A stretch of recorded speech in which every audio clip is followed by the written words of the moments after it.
this should work.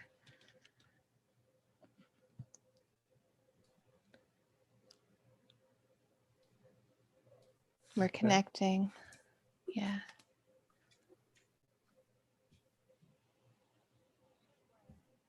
So there'll be about a 20-second delay. Okay. Okay, that's cool. That'll be really distracting. So I can't look at that. What is that? Are you seeing it on your page? Yeah, oh yeah, okay. I just turned the volume off on there so that I'm not hearing it through my headset. Oh, right. Okay. And I'm gonna hop back over here. There. Okay, there we go. It says live on YouTube. I guess we're ready to go. Okay. Okay. Welcome to the very first episode of Taking Over on Better Than Podcasts. This is the podcast series where me and my beautiful editor, Lorin, get to really nerd out and get stoked about the Better Than Barter app. So here is my co-host, Lorin Kee. How you doing? I'm great. It's good to see you. Good to see you too. Absolutely. Well, I guess what we want to talk about is like I've been working with you editing your podcast for a year and a little over a year. And when I met you, you told me about this app, and like that's really why I just I want to find any way I can help you bring that to fruition, because I think any of us who are awake kind of see where this is going, that this is that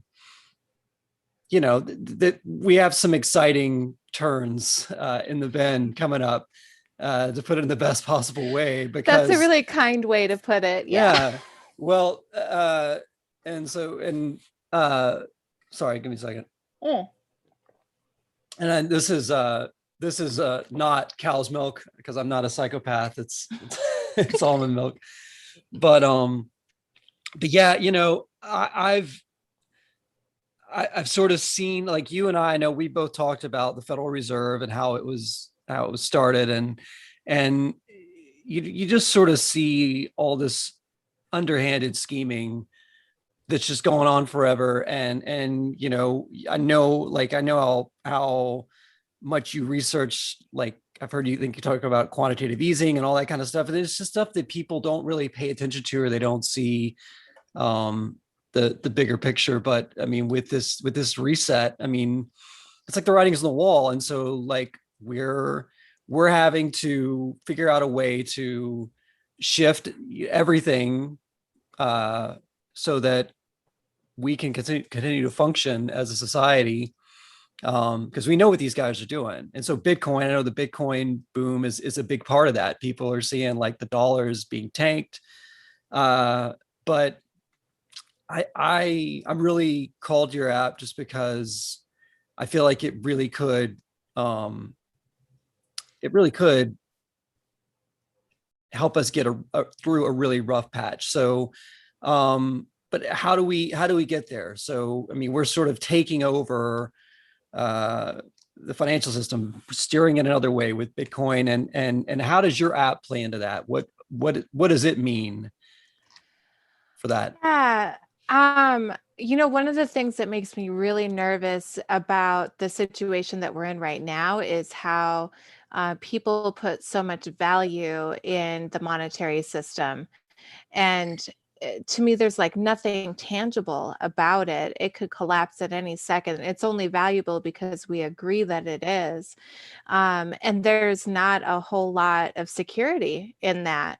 And I feel like, what have we been doing this whole time when we could have been establishing community connections, establishing like a social currency in our own communities, so that if things really, the shit hits the fan, um, we've got a real world physical reality network structure that is there to support us. So I guess that's my main motivation for supplying an app like this, for bringing an app like this to market, is to have like to hedge our bets at least a little bit. Um, the internet hasn't been around forever, and I don't expect that it will be either, or at least maybe not as accessibly as it is now. Well, what does that mean for people whose entire social network is online? There's extreme unpredictability, instability in those types of connections. But if we can kind of merge the two of those, if we can merge an online community and use online community strategies to strengthen local neighborhoods, real physical connections with people, then it doesn't matter if the internet goes down, because the names and the faces and most likely the addresses and telephone numbers of the people who are in your community who want to help you. And that, in the case of say nationwide emergency or food shortage or internet blackout or electrical blackout, knowing the names and faces and addresses and phone numbers of people in your community is completely valid and valuable. And I think that we can do that. I think that we can merge the way that we communicate online with actual real local connections. And I don't think it's that hard. I think that we just haven't tried maybe in the past in quite the right way. Yeah, I think one of the things that's so attractive to me is that it's not just a transactional kind of thing that we're talking about here, because I mean, Bitcoin is something that allows people to have transactions outside of the traditional monetary system, but there's no heart there. I mean, it's still just here's this, give me that, and you're done. But um to really have something that facilitates that transaction, but uh also in a way that you're making a connection with someone. There's a heart behind it, and it's easy. I think what social media does is it connects everyone um in a sort of a surface superficial way, but uh yeah, I mean, I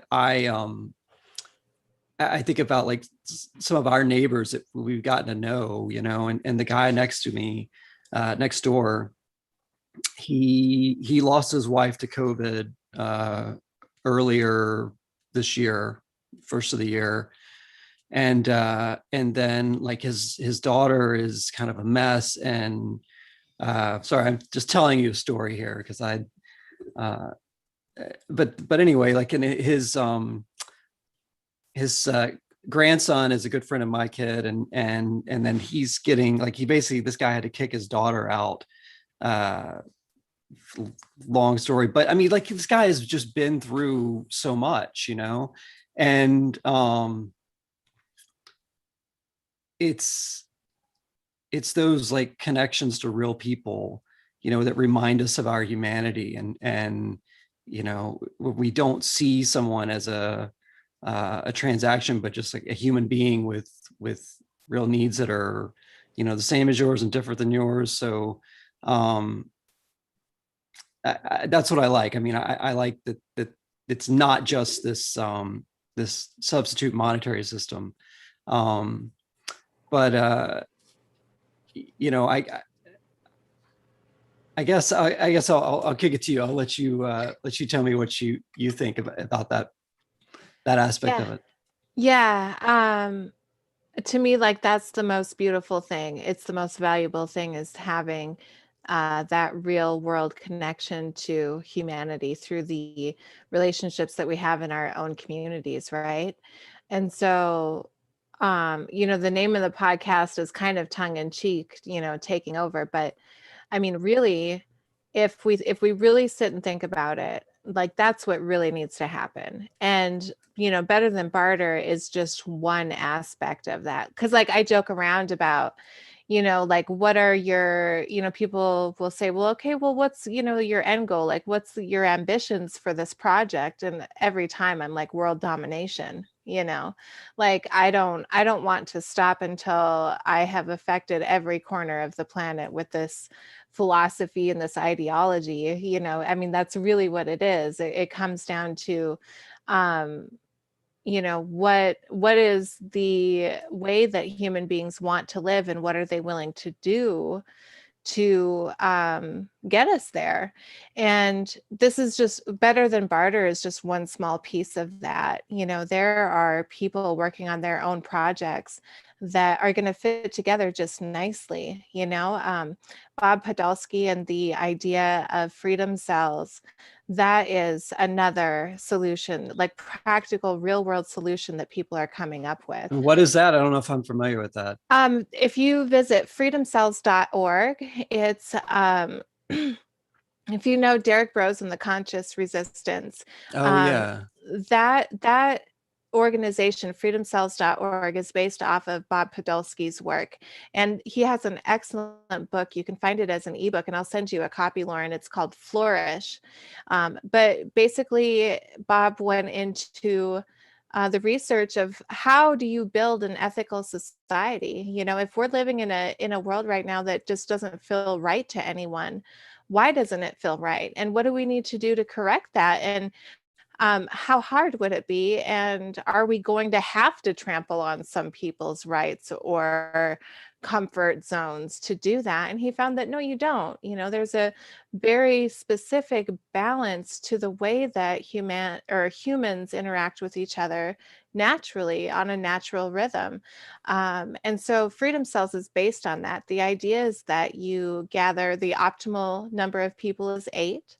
And this is the same as Napoleon Hill's mastermind idea, where you gather ideas and you gather minds and you all work together toward accomplishing the same goals. And if you can do that in a way that everyone agrees unanimously, then you can accomplish really amazing things. And you can think about this in terms of, say, a board of advisors for a company, for example, or a husband and wife team. That's a mastermind too. But what Bob Podolsky discovered was that the magic number of participants in any one of these groups is 8, and that being split equally between men and women. So four men and 4 women. And what he found is that that balance and that number of minds coming together is optimal for um, total support of each individual's creativity and encouragement of their input. Mhm. So, with 8 people, 4 men, 4 women, each person was able to feel encouraged, supported, to be authentic, to be honest, to be creative. And together with that in the forefront of their minds, they're able to more effectively accomplish goals together. Well, what a beautiful idea, right? And if I'm building an app that makes it easier to have kind of a trustless system of dealing with people in your community. And in another arena, people are working on actually building small groups of people who are dedicated to working together. And we can bring that my technology and that mentality together from the Freedom Cells network. Imagine how effective that could be, the combination of those things. And so I'm always talking about how we're each of us that are awake are kind of finding our purpose. We're building our own little puzzle pieces that are going to fit together in such a way that we can bring in, kind of this new era of, real human freedom. Those are just 2 examples of some of the solutions that people are coming up with. And it's an exciting time because when we get more people in line with this way of thinking, that we're all kind of co-creating together, right? And if we're going to co-create together, maybe we should do that intentionally. And oh my gosh, look, there's all these tools that are out there provided to us to help us do that. That's a pretty bright future, you know? That's a pretty good reason to decide, okay, yeah, we should work together. Let's figure out what that looks like, you know? Yeah. I do remember now, Derek, talking about that. Yeah, when you said it, I don't remember, I didn't remember a lot of what you just said. So that was great. I mean, because um, it's a great idea. I mean, I was thinking about, something today, we're talking about having human beings support each other in a way that, uh, that sort of restores that sense of community that we had. And um, I heard this. I think it was on YouTube or something. Um, this analogy of this kind of system we're in now, uh, with an abusive spouse, an abuser. And I just thought it was a brilliant analogy, because it's like when those of us who are starting to think out of it, like as if we were the abused, and we're starting to think of these other systems, these other ways to be that we couldn't conceive of, uh, just inside the system. So the analogy is like, when someone who's abusive, they might start out and they're just paying you compliments, and oh, you look really pretty in that outfit, and then gradually it gets more demeaning and controlling, and then, but you still, the abuser makes excuses, the abused makes excuses for the abuser, and so the abused might talk to friends or family, and on one hand they might have someone tell them, oh, when do they look at how much he does for you, he has your best interests at heart. There might be some people that would excuse the abuser, but then there are others who can see through the ruse, and they say, look, I know it's hard, but you're going to have to make a break for it. You're going to have to, make a clean start. Um, and I promise you, it seems really tough right now. It seems impossible, but I promise you, on the other side, I've sort of been on the other side. They frame it like that, like there is hope, and it's hard to see that when you've lived in the same system for your entire life. But I think it's where we're being pushed, and I don't think we're going to have a choice either way. But I think the more systems we can come up with, like Bitcoin, cryptocurrency, and like this kind of system where people are sort of directly communicating through technology, but like on a local level. I think it's innovative technologies like that are gonna help us get through this abusive spouse phase, abusive government, abusive system, and find a better path. So Yeah, and it's hard because I don't always know what the right jumping off point to talk to someone about these ideas are, like what that right angle is to talk with someone about this, because I don't always know where they are in their understanding of, honestly, reality, and where we are as far as our financial systems go and our political system. And so it can be hard to approach people with the idea that maybe we should start doing more of these things for ourselves, you know? But what I've noticed is that what people tend to really respond to, what really appeals to them about this app, is when I tell them, when you first sign up, we walk you through What are your skills? What are your talents? Because sometimes something that comes easy to you doesn't seem like a big deal, but to someone else, it's huge because it's not something that comes easy to them. And then also, what are your resources? What do you have at your disposal to be able to provide for yourself and to be able to help out your community? Because a lot of times people don't see their resources right in front of them. And so when I talk to people about this and I explain, we're here to help you take stock of what your resources are and what your abilities are. And also, we want to show you where you're needed in your community. That's what really gets people. That's when their eyes kind of light up because I think that innately we want to do good, kind things for other people, but we're not really sure how or whether it's wanted or whether we'll be effective at it, right? So when I tell people, like, not only am I positive that you have something to offer, I can help you figure out what that is, and I'll help you find the people who need you.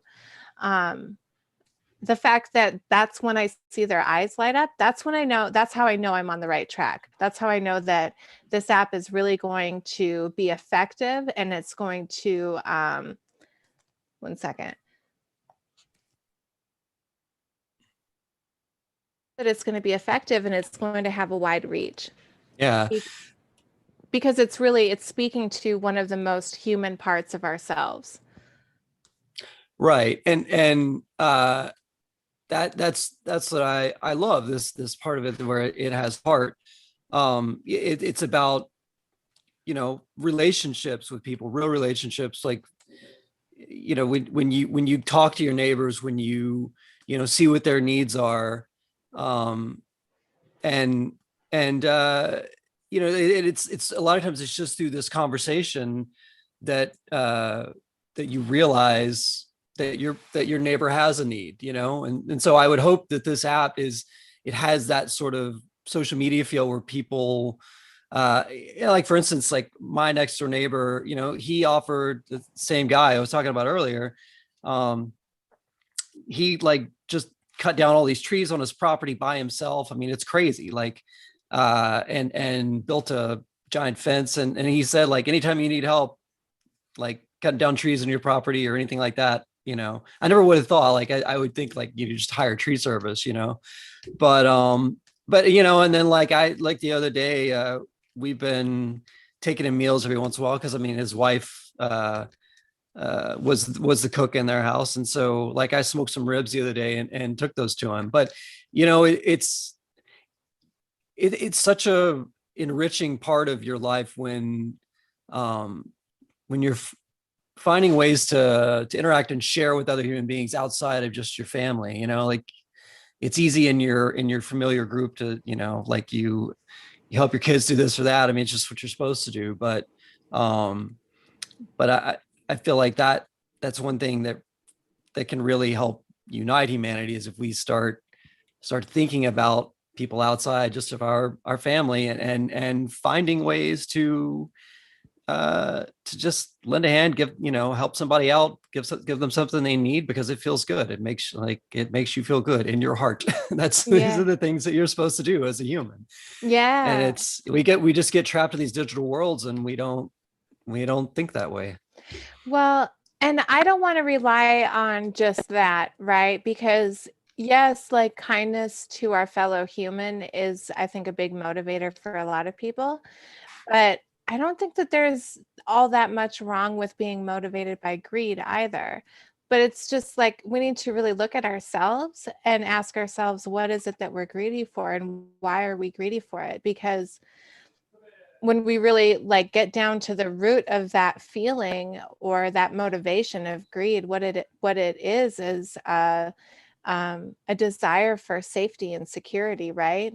Like Mhm. gathering resources so that we feel like we can weather any storm.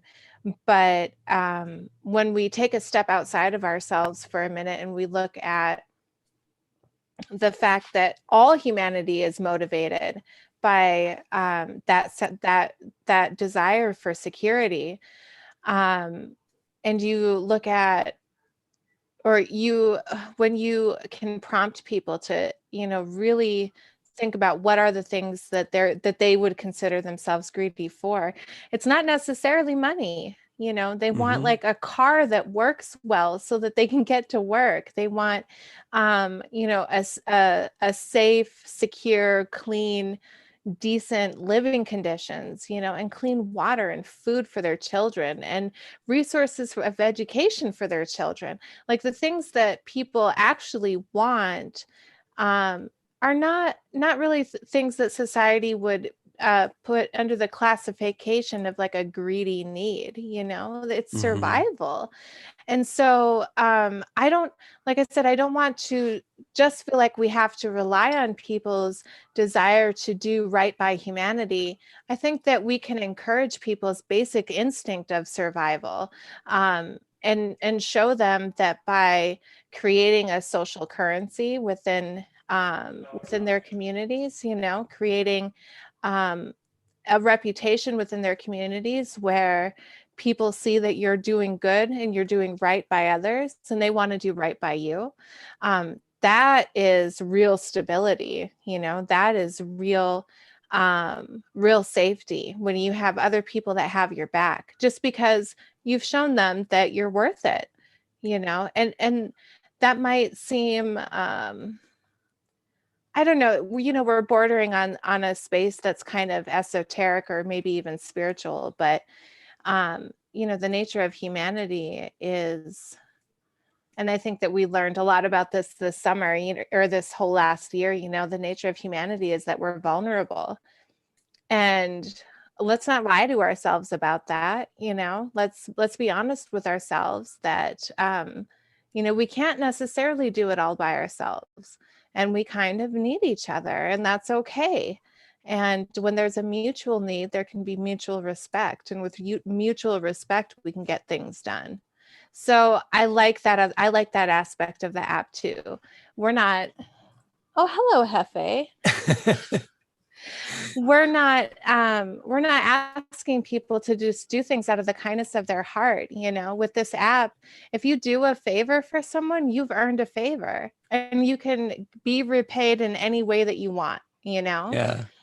And that's another part about it that just I'm just tickled that it happens to work out that way. Yeah. Yeah. It's he's just gonna stay for a while. Yeah, yeah.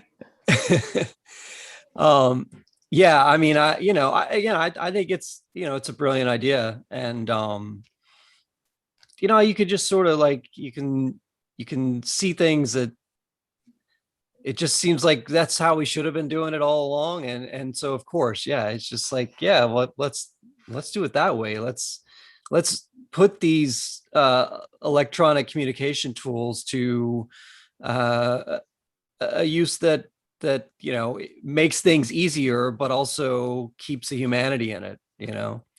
So I guess, did we I know we had some things that we kind of wanted to talk about. I don't know if we have hit everything, but I also would like to know, because you and I talk uh sporadically, like in between just getting the episodes out. But and I know, I think I talked to you the other day about some of the developments. But do you want to talk about like sort of where we are in terms of logistics of getting the app launched and so forth? And I think, maybe with the some of the Yeah. logos and stuff like that. Yeah. So, well, here's the most exciting part is that, a lot of people listening to this might know that I've been working on this app for a long time, the Better Than Barter app. And actually this year, after I think right around January 2021, it might have been it back in December, but I think it was January. I found the developer that will be actually building the app. And after a lot of talking about it, trying to figure out, how do we want to move forward with this? Um, I've always been adamant that I want the app to be funded by the people who are going to be using it. I don't want to be looking for a venture capitalist or some sort of investor who will feel that because they brought money to the table, they should have a say in how it's built or have a say in the ethics of the structure of it or anything like that. And so after talking with the developer and kind of trying to strategize, a few things have fallen into place where I think that we're going to actually be able to have the app built ready for beta testing by the end of the summer. And how we want to do that, I'm in the process right now. I'm working with a designer who is trying to put the finishing touches on the website so that Better Than Barter has its own landing page. And what I want to do is have anyone who's interested, who wants to support the app, who wants to help us get it into that beta testing phase, they can pledge for the price of an annual membership. They can get a lifetime membership when the app opens up in their area. And that way, we actually only need 300 people to pledge support and that annual membership to be able to fund the app. And then after that, I mean, we're just going to take off running because once it's built, we can start to plan how we're going to scale it. You know, our test market is Rapid City, South Dakota, which is there's about 65, 67,000 people in the town that I live, but the surrounding area is only about 100,000 altogether. So when we're done testing it here and we've worked out all of our bugs, we want to scale it to a large city. And we're going to be able to do that. It's where our goal is not far off. And if we could have this ready to go nationwide by this time next year, imagine how quickly we could start helping people solve problems and helping people make connections. It blows my mind. But so yeah, that's like the major update is that we have the developer. We're in development right now, and we actually have a plan on how to be able to fund this. So yeah. Yeah. Take my money, please. I will take the first membership for sure. I don't So I I don't think you should be allowed to give me any more money, honestly. no, I mean, you know how restaurants will have a $100, a $5 bill or something up on the wall. Like I want that, their first currency to pass over the counter. I want that for for me. I want to be the first. So I'm happy to do that. That's Um, awesome. That's uh, awesome. that's great. So yeah, I'm excited. I mean, I think I really want to see this happen, and for a lot of the reasons that we've talked about. But I mean, I'll I don't like coming from approaching this venture from a place of fear at all. I think that there's so many amazing, wonderful attributes about it without having to look at it as an alternative to something, like, well, we're gonna have to do this because all this bad shit's coming. But at the same time, like, um I see things that worry me, and then I think, like, we just need something like this. When talk about there's talk of certain bureaucratic frameworks that can uh, possibly allow or deny entry based on whether or not you have uh, gone along with a particular medical way of thinking. Was I vague enough about that? I mean, I think you eluded the algorithms, yeah. yeah, right. I mean, if we have just, as many ways as possible to connect with each other and not have to rely on the goddamn government, I think that's a good thing. So, Yeah, and really, I mean, this, my whole goal for my company, Better Than, is to provide every alternative that I can conceivably make up. Like I want to see not just better than barter, but I want to see better than health share. I want doctors to be able to work together with different types of medical and medicinal practitioners, whether that be natural medicine or functional medicine or, you know, Eastern medicine, whatever it is. Doctors are coming to the understanding that they need to widen their scope of their education. They need more education in nutrition. They need more education in natural medicine. And I personally know a few of these doctors who have stepped outside the scope of acceptable practice because they are looking for better solutions than traditional medicine can offer. So yeah, I want to see things like better than health share or better than childcare. What about childcare facilities in neighborhoods where kids, from the smallest to the biggest size, 16, 17, 18 years old, get to spend time with mentors, people who care about them, people who want to encourage them and incentivize them to, dig down inside themselves and ask themselves deep questions like, do I have a purpose in my life? And if so, what is that? And how can I bring that into being? And how can I offer that to the world?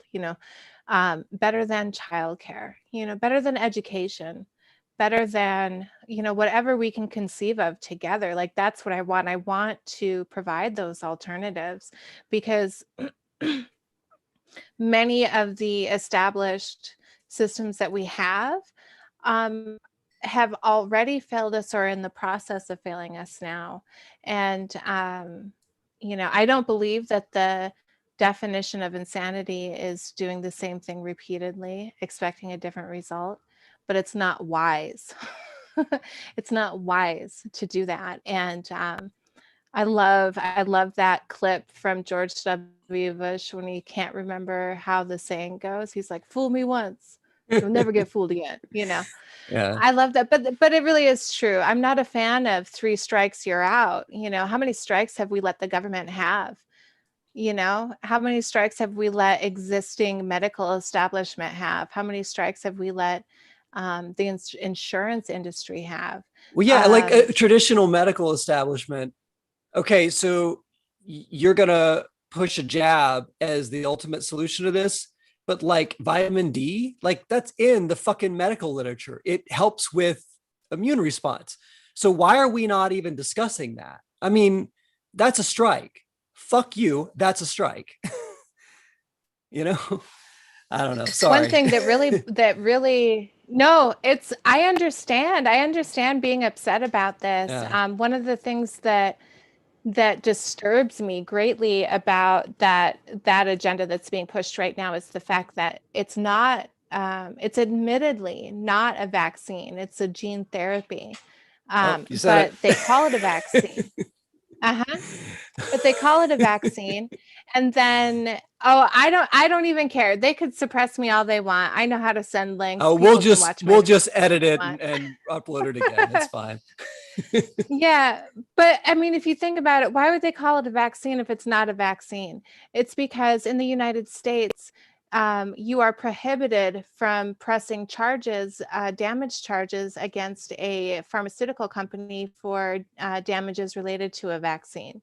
So if the public consciousness accepts this as a vaccine, then when these women are having blood clots or sterilization happens to be a side effect, or heaven forbid something worse happens to someone that you love, you can't go to the government and ask them to help you for redress against these pharmaceutical companies. So when you can see that they are clearly um, manipulating public perception to give themselves liability coverage, that's a fucking strike. yeah. That's a strike against you. No, Yeah. thank you. I Yeah. don't want to participate in that. So yeah, I'm with you. I do get upset about it.